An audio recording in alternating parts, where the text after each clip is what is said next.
कभी सोचा है कि ईमान और खौफ के बीच में जो एक बारीक सी लकीर होती है, अगर वो मिट जाए तो क्या हो?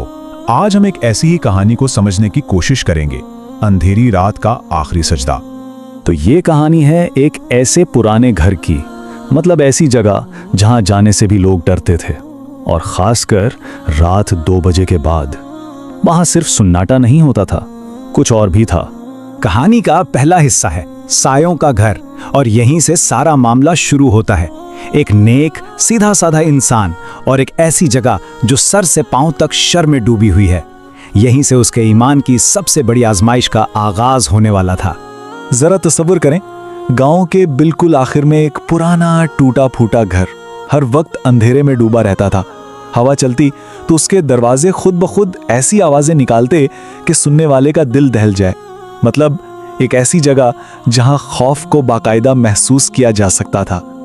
और इसी खौफनाक घर के ठीक बीच में रहता था एक शख्स, रहमान। बिल्कुल सादा सा नेक आदमी। उसे ना तो इस घर की तारीख का पता था, ना ही इसमें छुपे राजों का। वो तो बस अपनी लाइल्मी में एक बहुत बड़े अंधेरे का सामना करने जा रहा था। तो एक तरफ था रहमान अपनी सादगी और पाकीज़गी के साथ, और दूसरी तरफ था ये घर जिसका माजी शर से भरा हुआ था। ये बिल्कुल ऐसा था जैसे कोई रोशनी खुद चलकर अंधेरे में आ गई हो, और उसे ये अंदाजा ही नहीं था कि वो अंधेरा उससे निगलने के लिए बिल्कुल तैयार बैठा है। अब आता है कहानी का दूसरा हिस्सा, अंधेरे में सरगोशियां। यहां से इस घर की खामोशी टूटना शुरू होती है, और अंधेरे में जो कुछ छुपा हुआ था वो आहिस्ता आहिस्ता खुद को जाहिर करना शुरू कर देता है। देखें, ये जो हमला था ना, ये अचानक नहीं हुआ, ये बहुत सोच समझ कर किया गया। पहली रात एक बहुत हल्की सी अनजानी आवाज ने उसका नाम पुकारा। रहमान ने सोचा चलो कोई ख्वाब होगा, और नजरअंदाज कर दिया। दूसरी रात वही आवाज फिर आई, लेकिन इस बार बहुत साफ। हवा भी एकदम से रुक गई, और बस खौफ ने दिल में जगह बनानी शुरू कर दी। फिर आई तीसरी रात। रहमान ने कुरान की तिलावत शुरू कर दी, और जैसे ही उसने तिलावत शुरू की, माहौल एकदम ठंडा हो गया, और एक दरवाजा इतने जोर से बंद हुआ कि पूरा घर हिल गया। और तीसरी रात को ही खौफ ने एक शक्ल भी इख्तियार कर ली। दीवार पर एक साया बनना शुरू हो गया। इंसान जैसा तो था, लेकिन इंसान नहीं था। बस यही वो लम्हा था जब रहमान को पक्का यकीन हो गया कि ये उसका वहम नहीं है, वो किसी हकीकी और बहुत खतरनाक चीज का सामना कर रहा है। और फिर इस मखलूक ने पहली बार कुछ कहा। कोई चीखो पुकार नहीं, कोई धमकी नहीं, बस एक ठंडा स्पॉट सा हुक्म, अपनी तिलावत बंद कर दो। यानी हमला सीधा उसकी ताकत के सरचश्मे पर किया गया। इतने शदीद खौफ के आलम में भी रहमान का जवाब उसके ईमान की गवाही देता है। वो भागा नहीं, डरा नहीं, बल्कि डट गया। उसने कहा, मैं नहीं रुकूंगा। और ये सिर्फ एक जुमला नहीं था, ये एक तरह से ऐलान जंग था। और बस यहीं से पहला मुकाबला शुरू हुआ। रहमान ने अपना हथियार इस्तेमाल किया, यानी कुरान की आयात, और उसने तिलावत की रफ्तार और तेज कर दी। जवाब में पूरा कमरा लर्जने लगा, चीजें इधर उधर गिरने लगी। वो साया करीब आता गया और ज्यादा गहरा होता गया, लेकिन फिर अचानक उस साये ने चीख मारी और गायब हो गया। रहमान ये पहली लड़ाई जीत तो गया, लेकिन ये जीत सिर्फ थोड़ी देर के लिए थी। पहले मुकाबले में हारने के बाद अब लड़ाई एक नए लेवल पर जाने वाली थी। अब वो मखलूक साये में छुपके वार नहीं करेगी, अब वो बिल्कुल सामने आएगी। और अगला हमला कब हुआ? इबादत के सबसे मुकद्दस लम्हे में, सजदे के दौरान, जब एक इंसान अपने रब के सबसे करीब होता है। ठीक उसी वक्त रहमान को महसूस हुआ कि उसके पीछे कोई खड़ा है। यह हमला उसके जिस्म पर नहीं था, यह सीधा उसकी रूह पर था। और जब उसने पलट कर देखा तो वहां कोई साया नहीं था, बल्कि एक पूरा वजूद था, एक बूढ़ी औरत का रूप। लेकिन उसकी आंखें, उसकी काली बेरू आंखों को देखकर ही पता चल रहा था कि इसका ताल्लुक इस दुनिया से नहीं है। अब खौफ को एक चेहरा मिल चुका था। इस बार इसका मकसद बिल्कुल साफ था, कोई पहेली नहीं, कोई इशारा नहीं, एक सीधा और साफ ऐलान, मैं तुम्हें लेने आई हूं।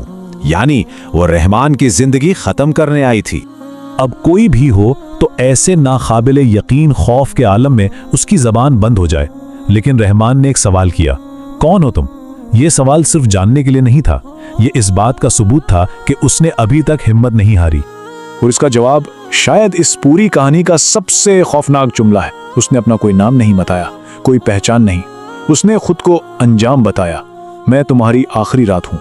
एक बार फिर रहमान ने अपना सबसे मजबूत हथियार इस्तेमाल किया, आयतुल कुर्सी, कुरान की वो आयत जिसे शर के खिलाफ सबसे बड़ी ढाल माना जाता है। और जैसे ही उसने पढ़ना शुरू किया, पूरा कमरा एक जबरदस्त रोशनी से भर गया। ये रोशनी उस आसिब के लिए आग जैसी थी।